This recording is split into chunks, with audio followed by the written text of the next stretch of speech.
요즘 방송에서 제공하는 투자 정보는 투자 판단에 대한 조언입니다.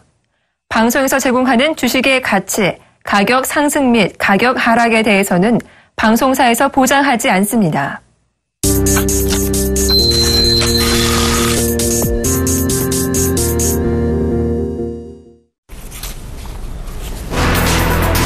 재무장관 협의체인 유로그룹은 그리스가 새 개혁안을 제출했으며 내용에 진전이 있었다고 밝혔습니다. 월스트리트 저널은 이번에 제출한 개혁안에 연금 시스템과 관련해 대폭 양보하는 내용이 담겼다면서 채권단 요구에 근접했다고 보도했습니다. 유로그룹은 이번 주 중 최종 합의를 위한 회의를 다시 개최하기로 했습니다. 협상 타결 기대감에 그리스 증시가 9%나 폭등하는 등 유럽 증시는 큰 폭의 오름세로 마감됐습니다. 전미중개협회는 5월 미국의 기존주택 매매 건수가 전월 대비 5.1% 증가하며 연휴 기준으로 535만 건을 기록했다고 발표했습니다. 이는 지난 4월 수송치 기록인 509만 건과 전문가 예상치 526만 건을 넘어선 것은 물론 2009년 11월 이후 5년 6개월 만에 최대 수준이었습니다. 금리 인상 전에 주택을 사려는 수요가 는 데다 생애 첫 주택 구매자 또한 증가했기 때문으로 분석됩니다. 국제유가는 보합세로 마감했습니다. 뉴욕 상업거래소에서 7월 인도분 서부 텍사스산 원유는 전주 마지막 거래일보다 7센트 오른 배럴당 59.68달러의 거래를 마감지었습니다. 시장의 뇌관인 그리스 채무협상 타결 기대감이 커지고 있지만 원유 공급 과잉 우려가 여전해 가격이 큰 폭으로 뛰진 못했습니다. 임종용 금융위원장이 한국거래소를 지주회사 체제로 개편할 방침이라고 밝혔습니다. 임종용 위원장은 새누리당 부산 쪽 의원들과 가진 간담회에서 단순히 코스닥 시장을 분리하려는 것이 아니라 경쟁력 확보를 위해 거래소 시스템을 개선하려고 한다면서 이같이 말했습니다. 금융위는 그동안 자회사 형태의 코스닥 분리나 대체거래소 설립 유도, 지주회사 체제 전환 등 거래소 개편 방안을 검토해왔으며 조만간 안을 확정해 발표할 계획입니다.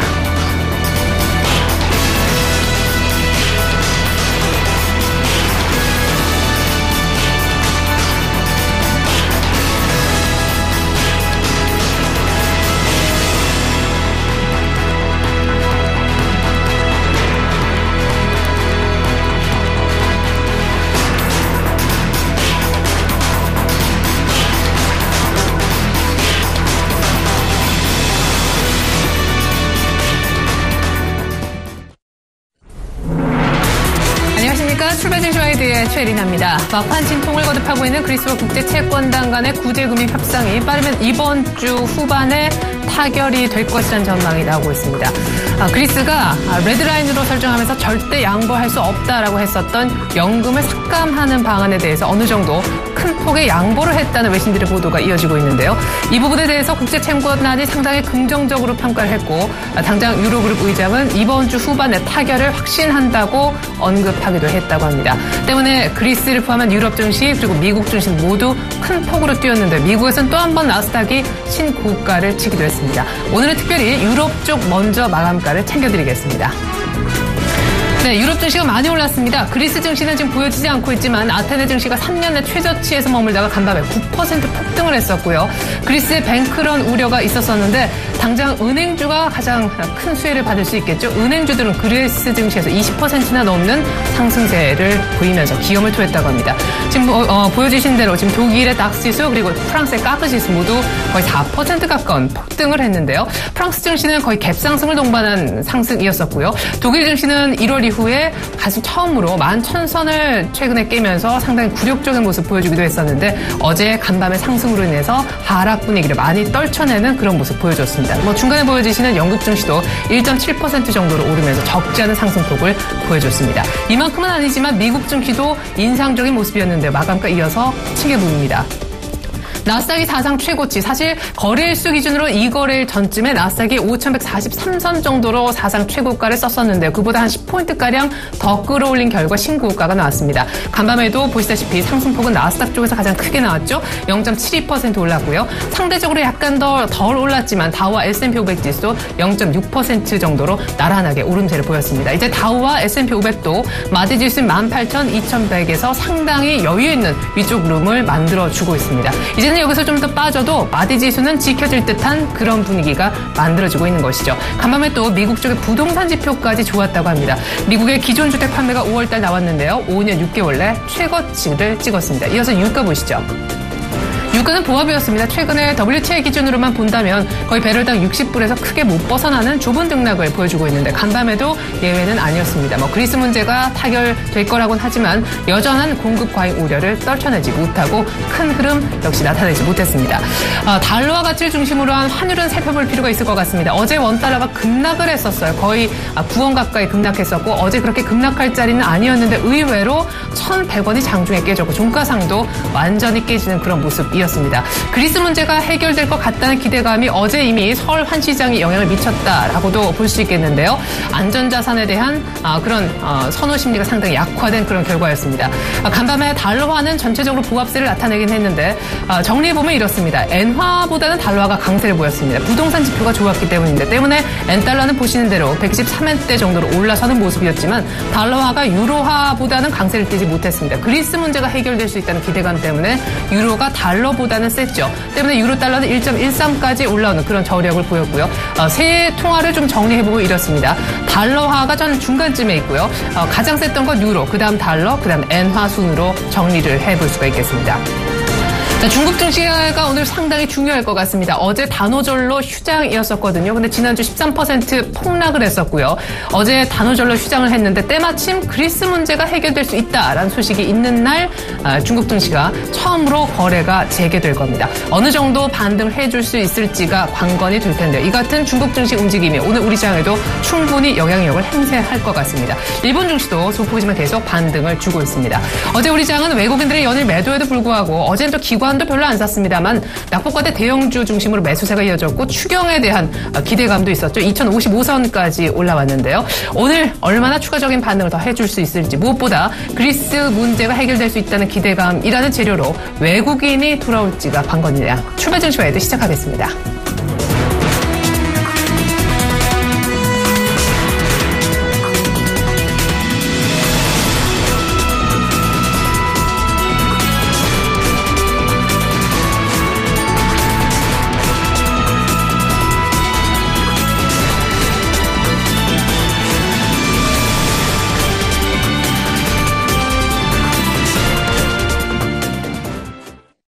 글로벌 경제 이슈부터 짚어보겠습니다. 한국경제연구원 초빙연구위원이자 건국대 특임교수를 맡고 계신 오정근 교수님 연결합니다. 교수님 안녕하세요. 네, 안녕하세요. 네, 그리스 문제 막판 협상이 아주 숨가쁘게 이어지더니만 잘하면 이번 주 후반에 협상이 타결될 수도 있을 것 같습니다. 그리스가 절대 양보하지 않겠다 했었던 연금 부분에서 통큰 양보를 했다는 소식도 있네요.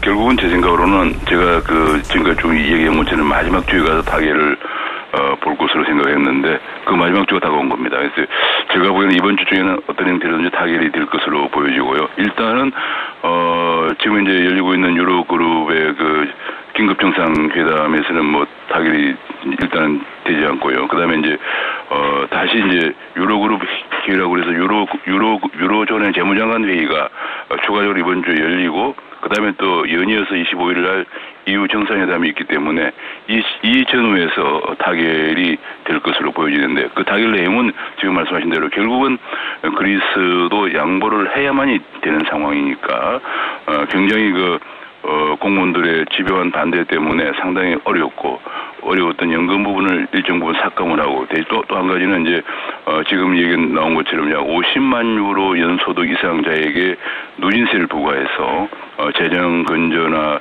그런 방향의 재정 건전화 계획을 제출하고 그 대신에 이제 트로이카 유로존과 22 그다음에 IMF 쪽에서는 72억 유로의 남은 2차 구제금융의 남은 돈을 지급을 하고 그것으로 이제 숨통을 지금 이제 갚아야 될 돈들을 6월 말로 미뤄두고 있는데 그걸 좀 이제 갚게 되고요. 추가적으로 그래서 현재 지금 도저히 자력으로는 살아갈 수 없는 상황이니까 현재 금년 내년 후내년 정도만 하더라도 갚아야 할 돈이 약 한 280억에서 300억 유로 돌아오기 때문에 아마 3차 구제금융을 한 500억 유로 내외로 주는 방향으로 결국은 그런 식으로 이제 약간 그리스도 긴축을 하고 그다음에 좀 추가적으로 많은 금액은 아니지만은 좀 받아내는 그런 방향으로 해서 타결을 볼 것으로 그야말로 벼랑 끝 전술에 타결을 볼 것으로 보여집니다. 예, 결국에는 디폴트를 내고 그렉시트로 안 갈까, 아니면 정말 막판에 전격 타결이 될까 했는데 교수님이 말씀하신 것처럼 막판 이번 주에 협상이 전격 타결이 될 것 같습니다. 그러면 그 얘기를 조금 다시 정리해보고 싶은데, 이달에 이제 한꺼번에 말을 갖겠다라고 했었던 IMF 부채 한 15억, 16억 유로 정도는 72억 유로 정도 받으면 충분히 상환이 가능하고, 다음 달에 22에 갚아야 되는 35억 유로도 충분히 빚을 상환할 수가 있는데, 도합하면 한 50억 유로 조금 더 되죠.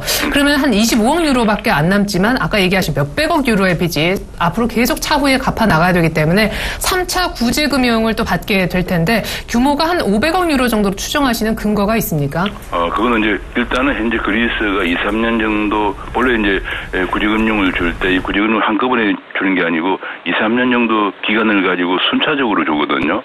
그래서 순차적으로 주면서 이제 계속 그 이행 여부를 점검해 가면서 하는데, 그리스가 앞으로 금년에 약 한 160, 70억 유로, 내년에 후내년도 약 한 60억 유로 해서 앞으로 3년 동안 3차 구제금융 집행 기간을 3년이라고 가정하면 이 기간 동안에 280에서 290억 유로 정도의 외채를 상환해야 되는 부담이 있습니다. 그래서 제 생각으로는 아마 결국은 이 돈을 가지고 외채를 상환하도록 하는 건데, 그러면서 그리스의 구조조정을 좀 더 해서 다시 경기가 좀 살아날 수 있는 기반을 마련하고자 하는 게 이제 트로이카의 목표이니까, 제 생각으로는 아마 한 3년 정도 기간 동안에 좀 숨통을 틔워주면서 그리스가 구조조정을 할 수 있는 그런 여지를 생각하면 한 500억 유로 내외가 되지 않겠나 싶고요.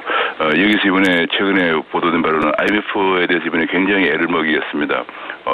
16억 유로도 제대로 갚지 않고 늦춰오면서 또 마지막 날 그것도 구제금융을 받아서 갚는 이런 상황이기 때문에 아마 IMF가 이번에 그 3차 구제금융에서는 빠진다는 얘기가 나오고 있어요.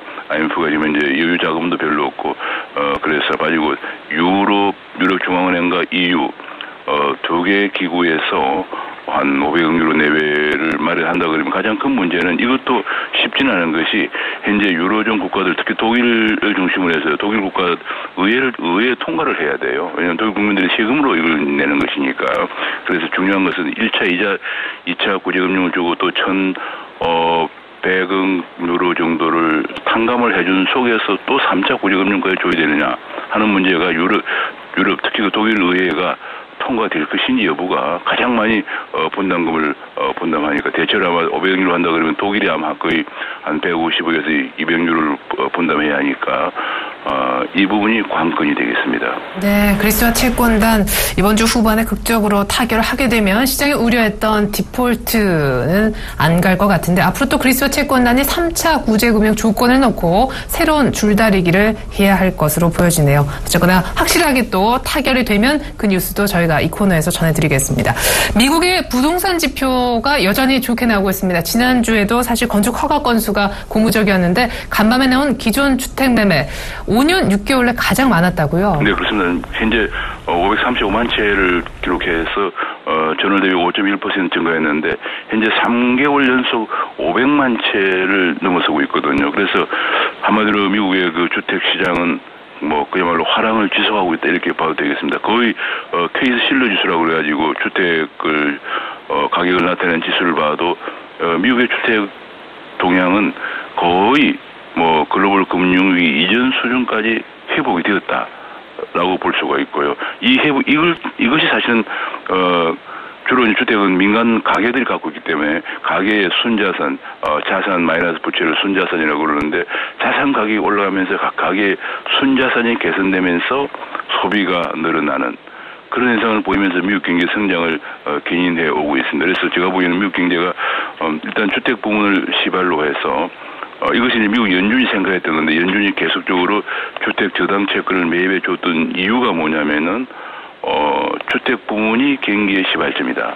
그리고 주택 부문을 개선되면은 민간 소비도 회복되고 GDP의 70%를 차지하고 있는 민간 소비 회복되면서 미국 경제 회복될 거다. 이런 그 프로세스가 미 연준의 구상이 그대로 지금 맞아 떨어지고 있는 그런 상황이라고 볼 수 있습니다.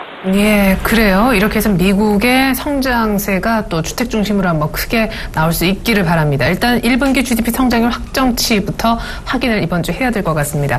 한은의 기준금리 인하에도 불구하고 또 메르스라는 큰 변수로 인해서 경기 침체 우려가 깊어졌었죠. 때문에 추경 얘기를 교수님께서도 하셨었고 이 코너에서 여러 번 의견이 나누어졌었는데 빠르면 이번 주에 추경 윤곽이 잡힐 거라고 합니다. 뭐 15조 얘기도 있고 20조, 22조 얘기도 있는데 어느 정도 규모로 나와주면 효과를 볼까요? 제 생각으로는 아마 한 20조 내외가 될 것으로 보여집니다. 왜 그러냐면 일단은 지금 현재 메르스가 좀 진정이 되고 있어요. 그 이제 5월 20일 날 발병을 했기 때문에 한 달 한 열흘 정도 되면서 좀 약간 6월 말 정도에 진정이 된다 그러면은 되고 있는데 제가 보기에는 이것이 미치는 경제에 영향을 한 2달 정도 간다고 생각을 가정을 하면은 제 생각으로는 아마 일단 그 메르스가 이달 말이나 늦어도 내달 초에 진정이 된다고 생각하면 성장률이 0.34% 정도 메르스로 인한 하락 효과가 있다고 생각하거든요. 그리고 이미 기존의 성장률도 워낙 낮기 때문에 최근에 KDI라든지 여러 기관들이 성장률을 2.8%대로 전망을 하고 있습니다. 그래서 여기서 또 0.34% 낮추면은 2.5% 내외가 되거든요. 이거를 최소한 3% 이상으로는 끌어올려야 하는 것이니까 3% 우리 경기 성장률 잠재 성장률이 약 3.5%라 그러면은 3%를 넘어서지 않고는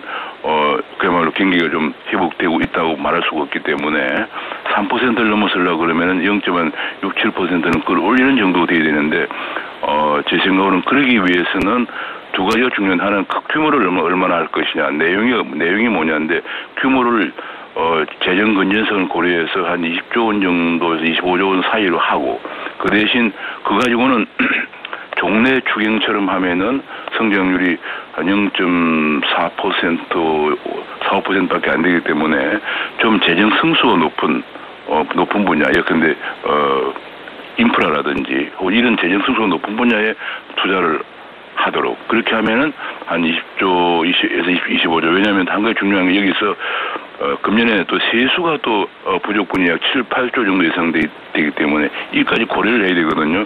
그러면 만약 25조 한다 그러면 7~8조 빼면 순수한 추경은 18조가 되는 것이니까 제가 보기에는 20에서 25조 내에 추경을 하지 않겠나 이렇게 전망을 하고 있습니다. 네, 세입 추경 빼고 세출 추경을 규모가 상당히 중요하다 하셨는데 재정 승수가 높은 소위 이제 추경이라고 해서 효과를 좀 내려면 효과도 좀 큰 인프라 쪽에 투자가 아마 대거 이루어져야 되지 않겠느냐. 20조 내외 정도로 추경 규모를 예상하셨습니다. 우리 금융시장 측면에서는 과거 추경을 단행했을 시에 시장에 좋은 반응을 보였었다고 하는데 상승 확률이 어느 정도 되나요? 그러니까 이것도 이제 내용이 문제인데 네. 예를 들어 과거 우리가 추경을 한 경우 보면 거의 절반 정도를 민생 지원, 뭐 중소기업 지원 이런 식으로 해서 이전 지출 중심으로 했거든요. 그런 경우에는 반짝 그 분기에만 회복이 되고 경기가 바로 주저앉는다. 왜냐하면 돈을 받아갔다 그냥 쓰고 마는 거니까. 그런데 만약에 이번에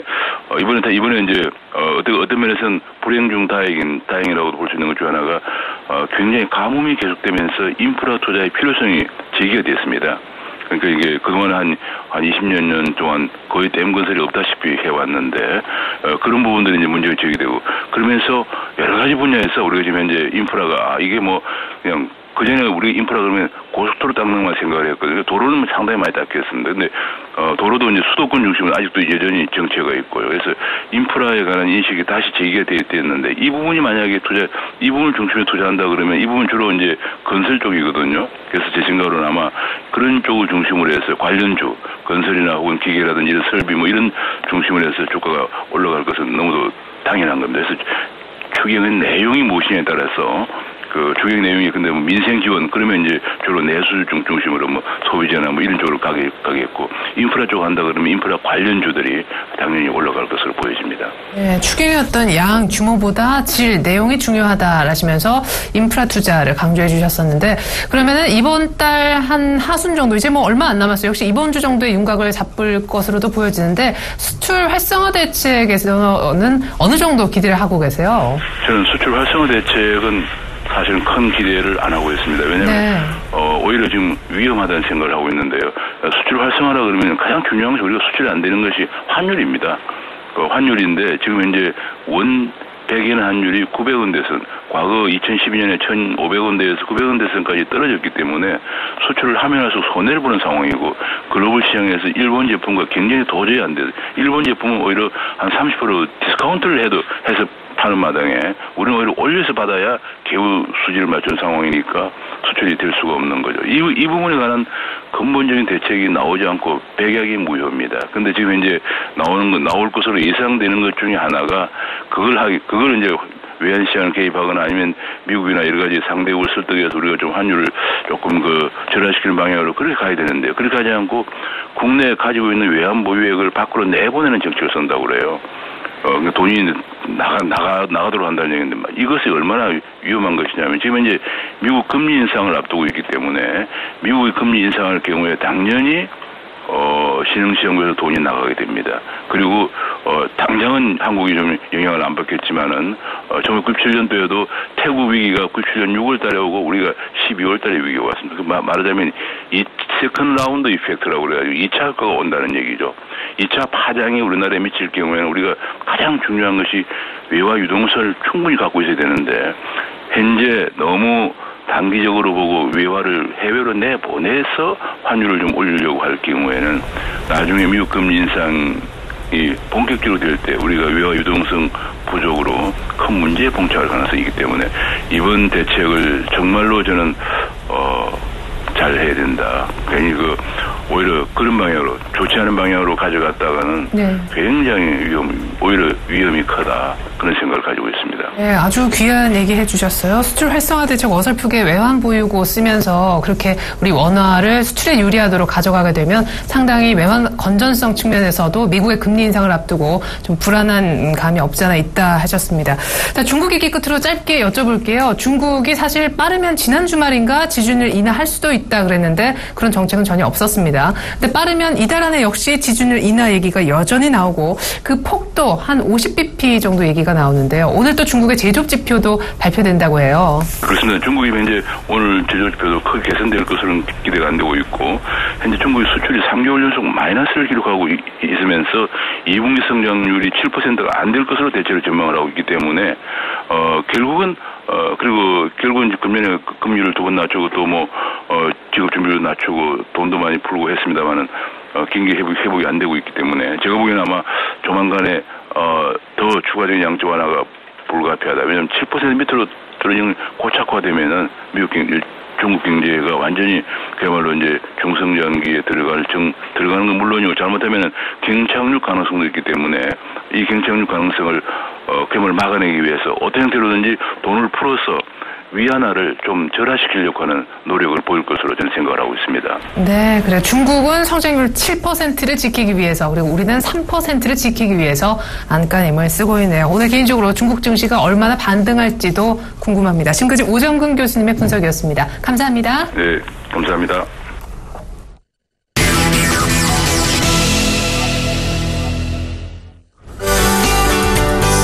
안녕하십니까. 신문 읽어주는 남자 예병구 멘토입니다. 자, 제가 했던 얘기들 다 맞았습니다. 자, 그러면 여러분 한번 보세요. 자, 비가 오기 시작하면 메르스 사태가 진정될 것이다. 얘기 분명히 드렸었죠. 그래서 첫 번째 그 부분, 두 번째 독일이 그리스를 끌어안을 수밖에 없을 것이다.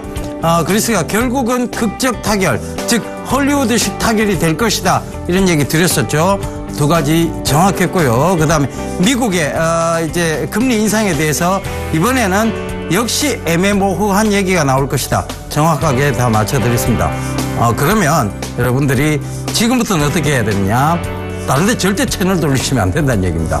그래서 제 얘기에 집중하시고 제가 보는 견해가 과연 그들이 생각하고 있는 것과 비슷하다는 것 다시 한번 강조 드리도록 하겠습니다. 자, 오늘 좀 기분 좋게 출발할 수 있을 것 같습니다.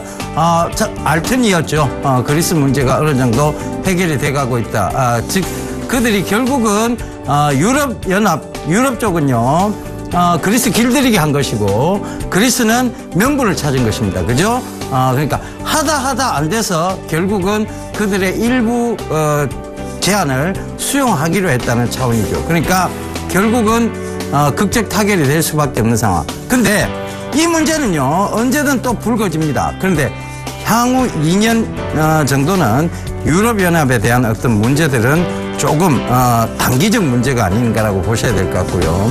2년 이후가 이제 중요합니다. 과연 이런 골마 터진 상처들이 계속해서 살을 썩어 들어가게 만든다면 그들이 결국은 또 한 번 세계 경제의 내관이 되지 않을까라는 생각을 해보니까요. 2년 동안 서울경제TV만 보시면 되겠습니다.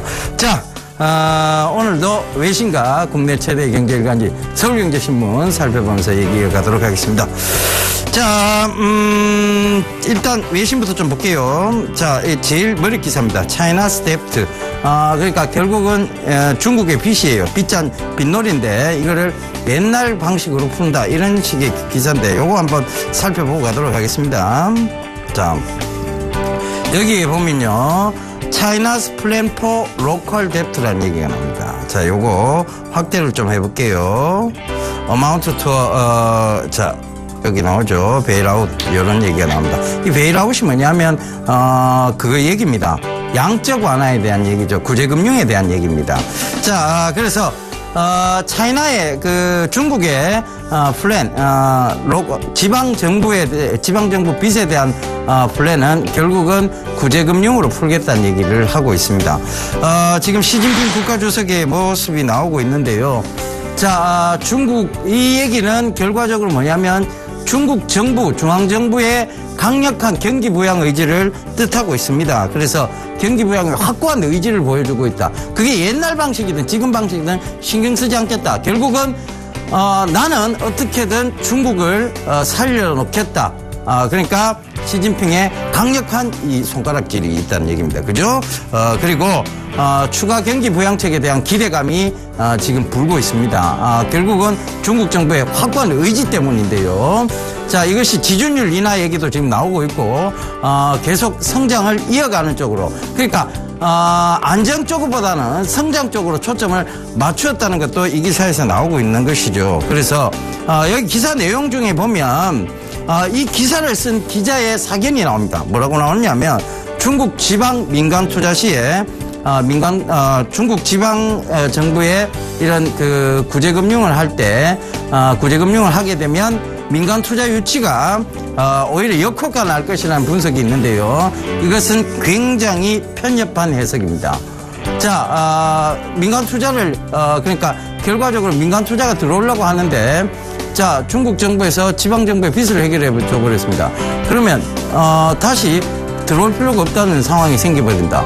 이 편협한 해석이죠. 뭐냐면, 자, 이렇게 해주더라도 결국은 중국의 거대한 소비 패턴, 이런 것들이 외국 기업들로부터 초미의 관심사가 되어 있고요.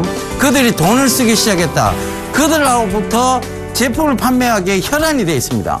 그러면 중국에 누가 먼저 진출하느냐에 대한 부분이 더 강한 것이지, 이것이 지방정부에다가 구제금융을 한다고 해서 오히려 민간 투자를 꺼리게 하는 요인이 될 수 있다. 이건 편협한 해석이죠.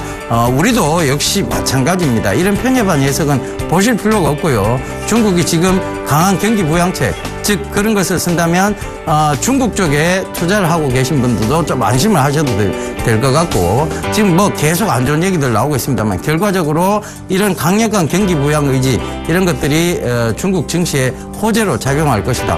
돈 풀고 초저금리에 그 돈이 갈 곳 중국 증시죠. 그러니까 그 부분 참고해 보시면 좋겠습니다. 그래서 여전히 중국계 기업들, 그리고 중국이 인수할 만한 M&A 대상이 되는 기업들 여전히 좀 주의 깊게 보시면 좋겠습니다.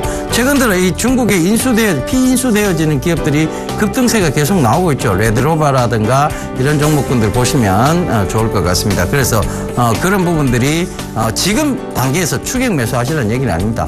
이 신문 읽어주는 남자에서 얼마나 저점대 구간에서 잘 잡아드렸습니까? 그죠? 그러니까 이 프로그램 보면서 또 저점대 구간 잡아드린 거를 들어가시면 된다는 얘기입니다. 그 점 꼭 좀 참고해 보셨으면 좋겠습니다.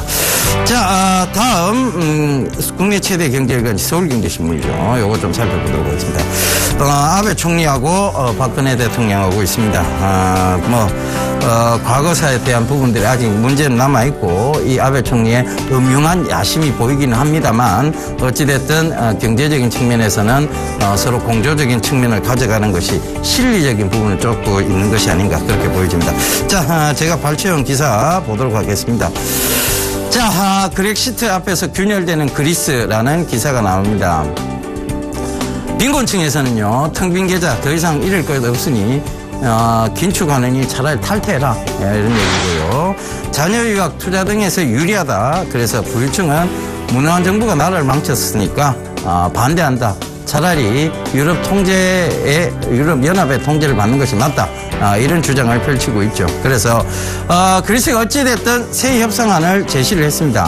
그래서 이것을 지금 독일하고 프랑스가 긍정적으로 지금 받아들이고 있는 상황이고, 자, 이런 측면에서 보자. 자, 이 기사가 중요한 게 아니에요. 그러면 이 기사가 결과적으로 어떻게 되느냐? 우리가 안개장이라고 했고 발목을 잡을 수 있는 요인이라고 했던 그리스가 문제가 해결이 됐어요. 그러면 지금부터 뭐 기대해도 좋느냐? 썸머랠리 기대해도 좋다는 얘기입니다. 그럼 썸머랠리에 뭘 볼 것이냐에 대한 부분입니다. 유럽이 해결되면요, 제일 먼저 좋아지는 것이 자동차 쪽입니다. 현대차가 지금까지는 많이 빠졌어요. 그런데 유럽이 해결될 국면을 보이고 있고, 지금 일본의 BOJ 구로다 총재가 더 이상 엔젤을 밀어붙이지 않는다는 말을 시사를 했습니다. 거기다가 또 하나, 그죠? 유럽이 해결되면서 우리나라 자동차 업계 쪽에서의 어떤 방안이 분명히 보이기 시작하고 있다. 이런 점도 좀 참고를 해보셨으면 좋겠고요. 또 하나, 바로 ELS 상품을 낙인 가격대까지 밀었죠. 현대차 13만 원 부근이었는데 그까지 다 밀어내렸습니다. 그러면 이제 더 이상 떨어뜨릴 이유가 없다는 결론이 나옵니다. 그래서 그런 부분들 참고해 보시더라도 오늘 현대차 관련주 지금까지 이 우려 때문에, 그리스 우려고 뭐고 이런 것 때문에, 환율 우려고 때문에 많이 빠졌던 이 현대차 쪽에서 매수세가 급격하게 들어올 수 있다. 오늘 매수세가 몰릴 수 있다. 이렇게 판단을 하셔야 돼요. 그래서 현대차, 현대모비스, 현대글로비스, 현대EP, 현대이화 이 5종목이 오늘 급등세가 좀 나오지 않을까, 이렇게 예상을 좀 해볼 수 있겠습니다. 다음 기사 보도록 할게요. 자, 메르스 비 오면 진정된다고 얘기했죠. 메르스 진정세의 수혜 피해주 자리 바꿈. 그러면서 지난주에 메르스로 피해 입은 주식 보셔야 된다는 얘기 드렸습니다. 자, 전일 급등세가 나왔죠. 결과적으로 뭐냐면 메르스로 인해 피해봤던 것들이 메르스가 진정되면 당연히 메르스는 지나갈 수밖에 없다. 그럼 진정되면 이 자리 바꿈이 될 수 있다, 이 얘기예요. 그러니까 결과적으로 전일 제가 지난주부터는 메르스 피해주를 지금부터 담아가셔야 된다는 얘기 드렸는데, 정확하게 어제 급등이 나왔고 지금도 이런 진정 국면에 대해서 오히려 메르스 피해주는 이런 유럽 사태라든가 이런 진정 국면에 대해서 수혜는 못 보지만, 오히려 이런 유럽 사태 진정 국면에서는 메르스 피해주였던 소비 관련주, 그 다음에 여행 관련주 이런 것들이 급등세가 좀 나올 수 있다는 부분입니다. 그래서 그런 부분들도 급등세가 지속될 수 있다. 그런 부분들도 참고를 해보셔야 되겠습니다. 지난주 수익을 말하는 시간에 면세점 관련주도 역시 메르스 피해주였던 만큼 보시라고 했는데 전일 호텔 신라가 굉장히 급등세가 나왔습니다. 그 부분도 꼭 좀 참고를 해보셨으면 좋겠습니다. 자, 다음 기사 볼게요. 스마트카, 뱅킹, 가전, 보안 첫 단추 깬다. 자, 결국은 스마트카도 가고 스마트 뱅킹도 가고 스마트 가전도 가겠다는 얘기입니다. 이 부분이 더 중요한 부분이고요. 그러니까 스마트 쪽으로 가겠다는 것은 IoT, 인터넷 오브 싱즈, 사물 인터넷 시장 가겠다는 얘기인데, 그 전에 정비해야 될 것이 뭐냐? 바로 보안이란 얘기죠. 그래서 이 보안 관련주를 좀 보시라는 차원에서 들고 나왔습니다. 이글루 시큐리티, 그 다음에 파수닷컴, 그 다음에 라운시큐어, 그 다음에 안랩 이런 종목들이 보안 대표 관련주로 분류가 되어 있습니다. 그러니까 이런 종목들이 오늘 여러분들 충분히 좀 보셔도 좋지 않느냐 그런 측면에서 들고 나왔고요. 보안에 대한 확실한 부분들 융합보안 시범사업까지 미래부에서 지금 계획을 하고 있다는 것, 즉 장기 성장세고 미래 쪽에 있다는 것입니다. 그래서 그 부분도 꼭 좀 참고를 해보셨으면 좋겠고요. 다음 기사 보겠습니다. 필리핀에 더 낸 전기료 1억 불, 한진 보강 이제야 돌려받는다. SDS 반도체하고 한진중공업에 대한 얘기입니다. 자, 필리핀에다가 투자를 하면서요, 이 할인을 받기로 했습니다. 그런데 지금까지 못 받았어요. 근데 그걸 이제 돌려받는다는 얘기입니다. 필리핀으로부터. 그러니까 한진중공업하고 SDS 반도체는 단기적으로 이런 자금을 돌려받게 되면 숨통을 좀 틀 수 있다는 얘기죠. 한진중공업은 분명히 수혜가 될 수 있습니다. 근데 SDS 반도체는요, 전일 급등세가 좀 나왔죠. 예, 결과적으로 급등세가 나온 이유는 이 기사와 관련됐다고 보시면 되는데 그것은 기술적 반등에 가까운 급등세다라고 보시면 참고를 해보시면 좋겠고요. 그래서 한진중공업 쪽을 여러분들 좀 더 유익 있게 보시라는 얘기 전해드리도록 하겠습니다.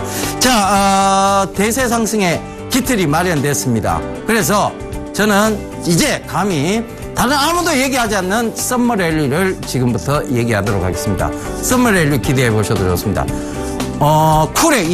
쿨이죠. 예전에 유명한 가수 그룹이 있었는데 우와 여름이다 하는 거 있었죠. 그죠? 예. 우와 여름입니다. 증시에도 여름이 불었습니다. 썸머랠리 이 증시 여름에 강한 뜨거운 태양처럼 타오르는 활활 타오르는 증시가 되기를 바라면서 썸머랠리 강조드리고 저는 이만 물러가도록 하겠습니다. 감사합니다. 예병군이었습니다.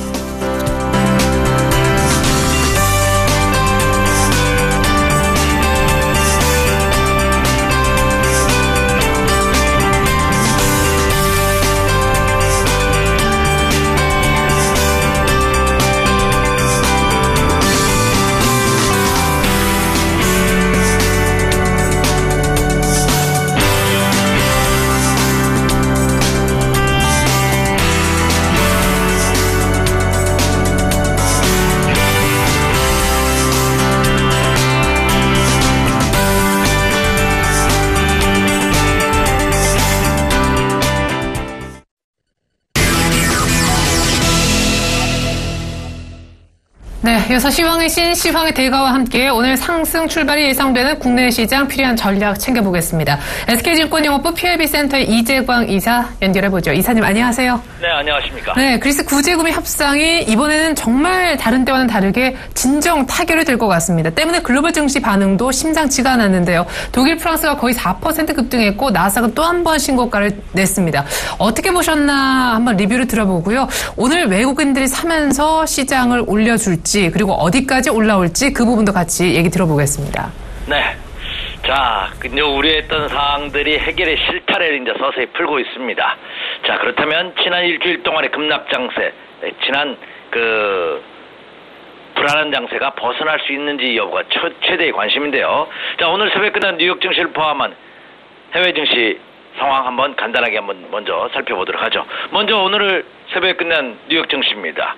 오늘 뉴욕 증시 앵커께서도 언급해 주신 바와 같이 아주 긍정적인 모습으로 마감을 했습니다. 특히 유럽 증시가 급등을 하는 그런 모습을 보였죠. 그래서 독일 닥스 지수가 거의 4% 가까운 급등세를 보이면서 이제 그동안의 악재에서 그동안의 지나긴 침체 국면에서 벗어나는 것이 아니냐 하는 기대감을 들게 하고 있습니다.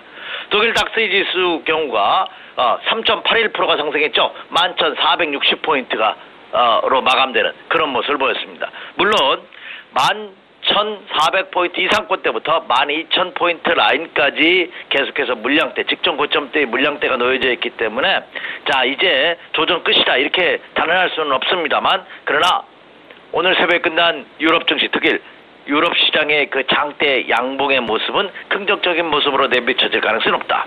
이미 제가 이 시간을 통해서 여러분에게 제시해드렸습니다. 그리스 사태가 여기서 최악의 사태로 지나간다 하더라도 최악의 사태로 빠진다 하더라도 이미 그것으로 인한 시장의 악재는 이미 상당 부분 반영됐다는 말씀을 이미 제가 이 시간을 통해서 지난주에 해드렸습니다. 그러면 해결의 실마리 시간만 남겨놓고 있을 뿐이다 하는 말씀을 드렸는데요. 과연 그 시간이 됐는지 여부 이제 체크해봐야 되지 않나. 그러나 일단 유럽 증시의 모습은 굉장히 긍정적이다. 이렇게 말씀을 드립니다. 자, 이제 미국으로 건너와 봐보죠. 미국 나스닥 시장과 다우존스 공업지수. 나스닥 시장은 이미 상승 기조가 그대로 유지되고 있습니다. 근데 또 사상 최고치를 갱신하는 그런 모습을 보였죠.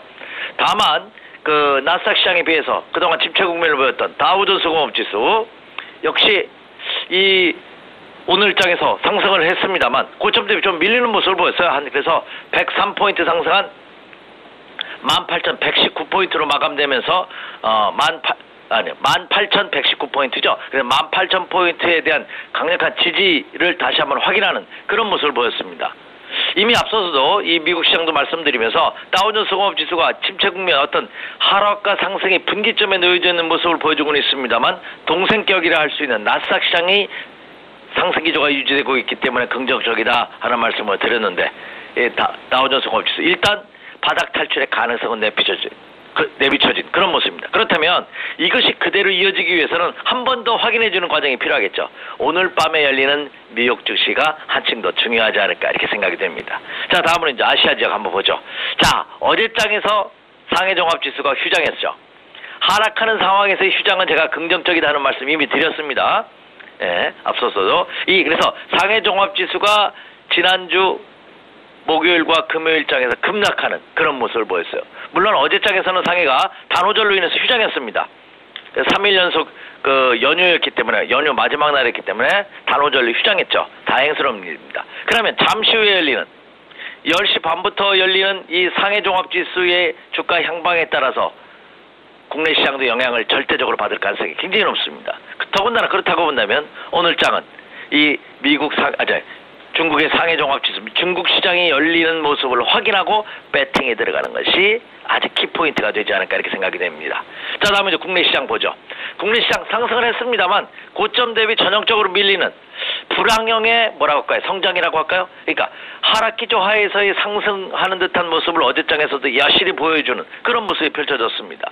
장중한 때 2068포인트 코스피 시장을 기준으로요. 2068포인트까지 갔다가 결국은 상승을 했습니다만 시초가 대비 밀리는 음봉의 모습을 보여줌으로써 여전히 시장의 불안감이 상존하는 그런 모습입니다.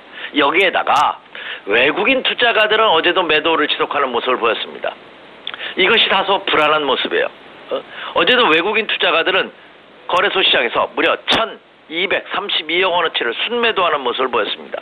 막판에 국내 기관 투자가들 특히 투신권이 매수로 돌아섬에 따라 260억 매수 우위를 보였습니다만 그러나 연기금이 매도를 지속했다는 점 또한 부담감입니다. 자, 그렇다고 본다면 국내 시장은 어제 상승을 보이면서 2055포인트로 2050포인트를 회복하는 그런 모습을 보여주고는 있습니다만 역시 다소 미흡한 그런 모습을 보여주고 있다. 역시 키포인트는 외국인 투자가들이 지금 매도를 지속하고 있는데 이 외국인 투자가들이 오늘도 매도를 하느냐의 여부 한번 체크해 보시길 필요가 있지 않나 이렇게 생각이 되고요. 설사 매도를 하더라도 그 규모가 줄어드는 모습이 나타나야 되지 않나 생각이 됩니다. 또한 이제까지는 국내 시장에서 외국인 투자가들이 매도하는 큰 두 가지 이유가 그리스발 위기감이었죠. 그리고 국내 메르스 사태. 이것이 이제 외국인 투자가들이 국내 시장을 떠나는 요인 중에 하나로 분석됐습니다. 여기에다가 또 하나는 미국의 금리를 인상함으로써 오히려 이제는 안전자산으로 이동할 가능성이 높다. 자금이 이머징 마켓 시장에서 선진국 시장 쪽으로 자금이 이동될 가능성이 높다는 점이 외국인 투자가들의 매도 이슈였는데 과연 오늘장에서도 외국인 투자가들이 매도하는지 여부 체크할 필요가 있지 않나 생각이 됩니다. 다시 한번 정리해드리면 오늘 새벽에 끝난 뉴욕 증시를 포함한 유럽 증시 그리고 아시아 증시 동향은 그동안의 그리스 사태로 인한 악재가 해결의 실마리를 풀면서 급등하는 모습을 보였기 때문에 바닥 탈출 신호의 가능성은 내비쳐진 모습이다. 하지만 일시적인 반등인지 아니면 추세적으로 이어질지 여부는 오늘과 내일장 한 번 더 지켜볼 필요가 있겠다 이렇게 말씀을 드립니다. 특별히 오늘 외국인들의 수급, 중국장 개장 이후에 우리 증시의 움직임, 그걸 한번 두 가지 꼭 살펴봐야 된다 하셨었는데, 지난번에는 이렇게까지 우리 증시가 반등하기 전에 그런 얘기 하셨어요. 아직까지 바닥을 안 잡았고, 너무 급하게 사지 말고, 확실히 바닥 찍는 거 돌아서면은 그때도 반드시 기회가 있을 거다. 특별히 반등하는 장에서 주도주가 뭔지 아직까지 파악이 안 됐다 하셨는데요. 오늘 만약에 조금 더 급하게 중국 증시 개장 이후에 뛴다면, 뭘 사면 좋을지, 어떤 쪽을 지금 눈여겨보고 계신지 궁금합니다. 어제 낙폭과대 대형주가 한번 모처럼 움직이기도 했었는데요. 네, 그렇습니다. 자, 자, 이제 저는 여전히 아직까지도 조금 이렇게 서두를 필요는 없지 않나 이렇게 생각이 됩니다. 그래서 오늘장도 사실 한 번 더 확인하는 작업이 필요하다. 특히 오전장보다는 오후장으로 늦춰잡는 것이 좋지 않을까 생각이 됩니다. 현재 국내 주시장이 대부분의 종목이 상승 출발이 예상되고 있습니다. 종합지수는 물론 아직까지 장이 시작되기까지 한 20여 분을 남겨놓고 있어요. 지금 8시 32분을 막 가리키고 있기 때문에 장 시작까지 한 28분 아직도 많은 시간을 남겨놓고 있어서 이 지표가 아직은 부정확할 겁니다. 하지만 지금 현재 예상이 코스피 시장을 기준으로 18포인트 상승 출발이 예상되고 있어요. 그래서 지금 2073포인트 출발이 예상되고 있거든요. 그만큼 오늘도 아침 시초가 갭상승 출발할 가능성이 굉장히 높습니다. 자, 그렇다면은 더군다나 오늘 시초가가 갭상승하고 있기 때문에 오전장보다는 오후장이 굉장히 매매 전략 오전장보다는 오후장에 세우셔야 되고요. 그리고 중국 시장도 마찬가지입니다. 중국 시장이 시작하는 것을 모습을 확인하자는 말씀을 이미 드렸기 때문에 오후장의 타이밍을 잡아보시기 바라고. 그리고 오늘이 화요일입니다. 그리고 내일이 수요일, 목요일. 충분히 이번 주가 또 뭐냐면 월말로 가는 6월달을 마무리 짓는 마지막 주간입니다. 물론 다음 주 월요일과 화요일장이 아직 6월장이 남아있습니다. 하지만 이번 주가 6월을 정리하는 그런 한 주간이 될 가능성이 굉장히 높지 않을까. 그러면 이번 주 설사 확인한다는 측면에서 본다면 주중반 이후로 저는 늦춰잡으셔도 크게 무리는 없지 않을까 이렇게 생각이 됩니다. 자, 그렇다고 본다면 제가 주중반 이후에 다시 한번 여러분을 찾아가도록 하겠습니다. 이번 주는 보통 제가 화요일하고 목요일날 여러분 이 시간을 통해서 찾아뵙는데 이번 주는 금요일날 찾아뵈면서 한번 정리하는 시간 다시 한번 가져드리도록 하겠는데요. 그래서 그렇게 서둘러 필지 마시고 좀 더 여유롭게 접근하시면 좋다 이렇게 말씀을 드리고요. 또 하나는 매수 관심 종목을 말씀을 하셨는데 지금 유럽 증시나 미국 증시에도 보면은요 그리스발 우려감이 해소됨에 따라 가장 큰 수혜가 되는 종목이 금융업종입니다. 그래서 유럽과 미국 시장에서도 금융업종이 상승을 주도하는 모습이 나타났거든요. 그렇다고 본다면 국내 시장도 이들 금융주들이 장을 이끌어갈 가능성이 높다. 금융주라면 대표적으로 은행, 증권, 화재를 포함한 보험회사들이 있겠죠. 보험주들. 이것이 대표적인 금융주인데 근데 국내 시장의 특성상으로 본다면 은행 그리고 은행과 보험주보다는 증권업종에 관심이 더 여러분 한번 가질 필요가 있지 않나 이렇게 판단이 되고 있습니다. 그래서 이들 종목군들 한번 눈여겨보시기 바라고요. 그리고 또 하나는 그리스발 우려감이 해소됨에 따라 시장의 유동성이 확대될 것입니다. 근데 국내 시장에 또 하나 발목이 잡았던 것이 메르스사태거든요. 메르스도 이제 거의 진정면으로 가는 그런 모습을 보여주고 있습니다. 완전히 해결됐다고는 보이지만 이미 지지난주보다는 현격하게 낮아진 그 감염자 수를 보이고 있고 역시 돌아가시는 분, 사망자 수도 줄어들고 있는 모습이 확연하게 나타나고 있습니다. 그리고 재계에서도 정부에서도 메르스의 위기감을 극복하고자 하는 적극적인 의지 표명을 하고 있다는 점이죠. 이렇다고 본다면 그동안 낙폭이 과대됐던 중소형주 위주의 장이 형성됐다면 이제부터는 대형주의 가능성, 신규 유입의 가능성이 크지 않나 이렇게 생각이 됩니다. 그리고 또 하나 여러분 체크하실 것은 외국인 투자가들이 이제는 적극적으로 매수에 나서기는 다소 힘들 가능성이 높습니다. 그렇다고 본다면 어제장에서도 이 장을 붙들어줬던 것이 국내 기관 투자가들이었거든요. 그럼 국내 기관 투자가들이 선호할 수 있는 종목으로 매기의 흐름이 전환될 가능성이 굉장히 큽니다. 그렇다면 국내 기관 투자가들 같은 경우에는 역시 국내 낙폭 과대된 대형성 종목군들로 새롭게 포트폴리오를 구성할 가능성도 굉장히 크게 내포되고 있는 것이 아닌가 이렇게 생각이 됩니다. 그래서 그 점을 염두에 두신다면 투자자분들께서 그쪽에 포커스를 맞추면서 매매 전략을 세워보시는 것도 좋겠다 이렇게 말씀을 드립니다. 네, 일단은 서두르지 말자. 한 번 더 확인하자. 그리고 이번 주 금요일 날 특별히 또 한 번 함께 해주실 거기 때문에 그때 한번 매수해볼 만한 종목 얘기해 주실 텐데 미리 좀 예고를 하면 아마 증권주하고 기관이 좀 사고 있는 낙폭과대 대형주 정도가 아닐까 예상을 하셨습니다. 오늘 일단 확실한 거는 중국장 분위기 보고 오전장보다 오후장을 노려라라는 말씀이셨던 것 같아요. 지금까지 SK증권영업부 PIB센터 이재광 이사님의 전략이었습니다. 금요일 날 또 뵐게요. 고맙습니다. 네, 감사합니다.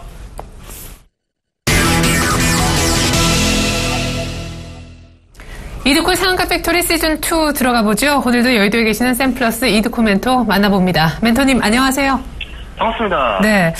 마지막에 변수라고 사실 거론했었던 그리스 문제가 진짜 타결이 될 수 있을 것 같아요. 일단 간밤에 유럽 또 미국 증시 많이 올랐었는데 코스피가 한 2050까지 올라온 상황에서 추가적으로 어디까지 더 갈 수 있는지 사실 증권주 매매에도 계속 트레이딩 하라는 입장이셔서 궁금하고요.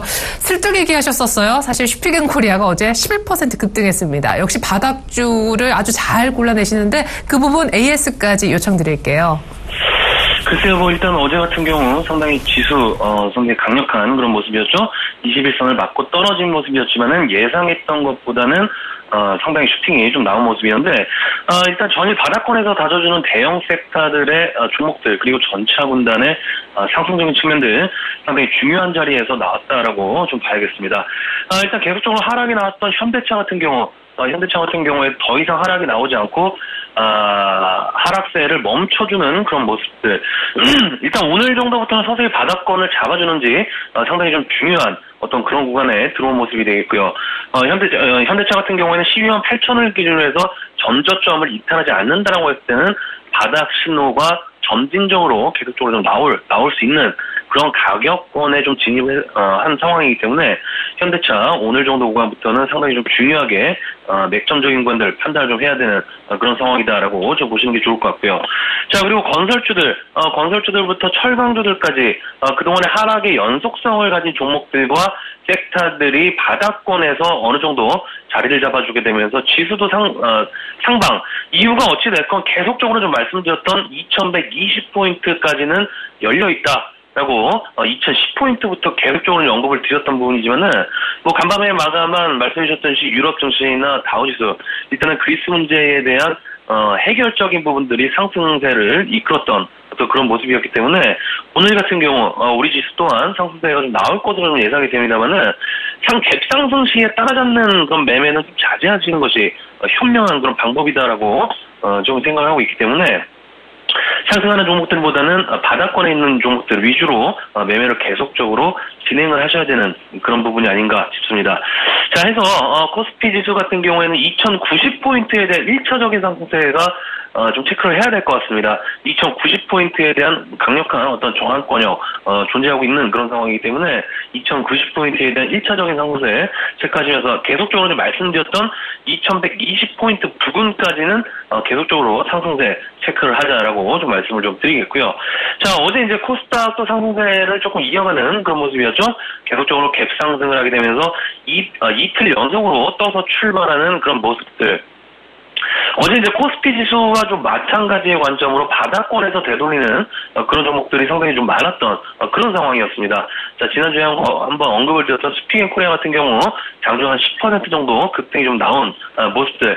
그리고 NHN 엔터테인먼트 같은 경우에도 장중에 한 3% 정도 장중에 한 3% 정도 상승하는 측면들이 있었지만은 정강 후약의 패턴이 좀 나온 모습이죠. 하지만 고점을 계속적으로 높이게 되면서 저항벽을 뚫어내는 그런 양호한 패턴의 모습이다라고 좀 생각하고 있고요.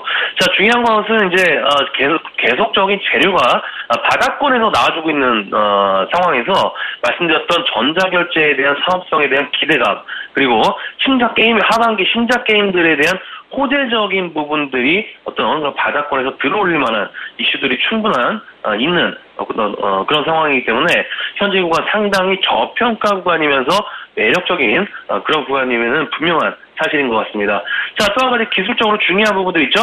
박스권에 대한 돌파형이 좀 나와줘야 됩니다. 지금 단기적으로 51,500원부터 6만원대 이 단기 박스권에 바닥권에서 단기 박스권에 갇혀있는 그런 모습이기 때문에 이 박스권 돌파형이 나왔을 때는 추세 상승의 신호로 간접적인 상승세 나올 수가 있겠지만은 그때 상승시에 따라잡는 것은 조금 늦은 감이 있을 수가 있는 그런 상황이기 때문에 미리 길목에서 잡고 가드를 쳐야 되는 그런 부분이다라는 건 참고를 하시면 좋을 것 같고요.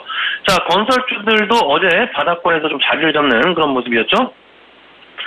오랜만에 현대건설을 기본으로 해서 대림산업 같은 종목들도 하락의 연속성을 가지고 있다가 바닥권을 잡아주는 그런 모습이기 때문에 이런 종목군들 지금 현재 포스코라든지 현대건설 그러니까 바닥권에서 끌어올리는 그런 모습들의 차트의 모습들의 어떤 그런 섹터와 종목들이 지금 너무 장기성으로만 보지 마시고 짧은 트레이딩 관점에서 오늘 정도부터는 증권주들, 예를 들어서 증권주들이 상승세가 좀 나온다라고 해서 증권주 따라잡는 것보다는 오히려 짧은 트레이딩 관점에서 바닥 신호가 나오는 종목들 일단은 매수하는 그런 방법이 좋다라고 좀 말씀을 좀 드리겠고요. 자, 일단은 이 현대건설 같은 경우에도 단기적인 관점 45,000원 정도까지 21선 돌파형이 좀 나올 것으로 좀 판단이 되기 때문에 지수 2120포인트, 그러니까 2100포인트 부근까지는 이 바닥권에 있는 대형주들 또한 어떤 상승세 유지될 것으로 좀 판단이 되고 있는 상황이기 때문에 상승과 하락이 있을지언정 바닥을 탄탄하게 만들어주는 섹터에 집중적으로 공략을 해보는 것이 현명한 그런 방법이다라고 좀 말씀 좀 드리겠습니다. 자, 어제 이제 앞에서 좀 말씀드렸지만은 증권주들도 어제 약보합권에 좀 마무리가 된 모습이지만은 오늘 상승세에 나올 수 있는 어떤 그런 부분이 되겠죠. 하지만 증권주들 앞에서 지수를 언급드렸던 것과 같은 위치로 상승세 때 따라잡는 그런 매매는 안 된다라는 점 참고하시면 좋을 것 같고요. 자, 오늘 같은 경우 이제 한 종목 좀 공략을 좀 해보려고 하는데, 전일 제가 이 시간을 통해서 말씀드렸던 것이 주 후반으로 갈수록 제약바이오 섹터들 상승세에 좀 나올 수가 있다라고 좀 말씀을 드렸는데, 자, 전일 같은 경우 셀트리온을 기본으로 해서 제약바이오 섹터들 종목별 차별화의 장세가 나오는 그런 상황이면서 조금 예상했던 것보다 빠르게 움직이는 그런 모습이었습니다. 자, 해서 오늘 JW 중해제약이라는 종목 공략에 한번 들어가 보도록 하겠고요. 자, JW 중해제약 신고가가 65,000원까지 급등이 좀 나왔던 그런 모습이었죠. 전형적인 계단식 상승의 모습으로 급등이 나왔던 그런 모습이었는데, 이번 연도 들어서 제약바이오 섹터들 중에 가장 핫했던 종목 중에 한 종목이 되겠습니다. 자, 어제 JW 중해제약 뉴스가 하나 좀 나와줬죠. 메르스 관련된 예방용 살균제를 판매한다는 소식이 좀 나왔는데, 그것 때문에 이제 공략하는 것은 아니고요. 중요한 것은 고가부터 하락 후에 되돌림이 나올 수 있는 어떤 그런 기술적 반등 구간에서 자리를 지금 잡고 있는 그런 구간이기 때문에 61선에 바짝 붙이고 있는 오늘부터 서서히 공략 패턴으로 봐도 무방하지 않나 싶습니다. 자, 지난번에 한번 공략을 했었던 롯데케미칼 지수 하락에도 불구하고 계속적인 상승세가 나왔던 그런 종목이 되겠는데, 자, 롯데케미칼과 상당히 좀 흡사한 모습으로 움직이고 있습니다. 상승과 하락의 특정 밴드 안에서 단기 박스권에서 갇혀있는 그런 모습이기 때문에 오늘 시가부터 서서히 눌림 매수 구간으로 판단하시고 공략을 해보자라고 좀 말씀을 좀 드리도록 하겠고요. 자, 이 종목 일단은 하락 후에 기술적 반등 구간이기 때문에 일단은 전고점 첫 마디까지는 일단 상승세 발동 걸리기 시작하면 한 번은 상승세는 나올 것으로 좀 판단이 되고 있습니다. 일단은 최고 맥스적인 부분들 5만 원대까지도 상승세 나올 수가 있는 그런 부분이기 때문에 매수에 범직한 종목이라는 점 참고하시면 좋을 것 같고요. 자, 일단은 61선 기준에서 트레이딩 관점 체크를 해보자라고 좀 말씀을 좀 드리도록 하겠습니다. 자, 해서 오늘 지수 전반적인 상승세가 좀 예상이 되는 모습입니다. 오늘 갭상승 출발이 좀 예상이 되는 그런 모습이 되겠는데, 일단 전일 같은 경우는 21선을 좀 맞고 떨어진 모습이기 때문에 21선에 대한 돌파 여부 반드시 체크하시면서 2090포인트에 대한 돌파 여부까지 체크를 좀 해보시면 좋을 것 같고요. 자, 이번 반등과 상승세가 좀 나오는 모습이더라도 따라잡는 매매보다는 특히나 대형주들 눌림 매수적인 부분들 체크하시면서 이번 하락 후 상승장 대응하시는 것이 현명한 그런 방법이지 않나 이렇게 좀 말씀드리면서 정리를 해드리도록 하겠습니다. 오늘 스타카 팩토리는 여기까지입니다. 고맙습니다.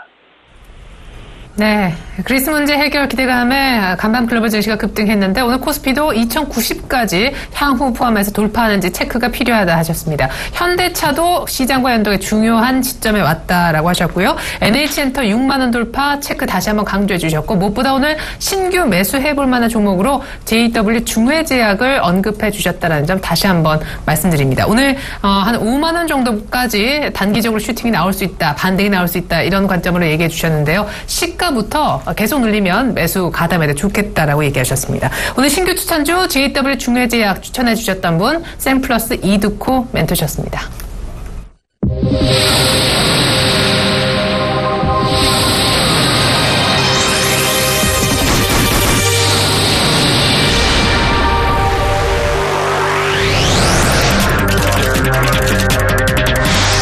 종목 고민 한 방에 날려드린다.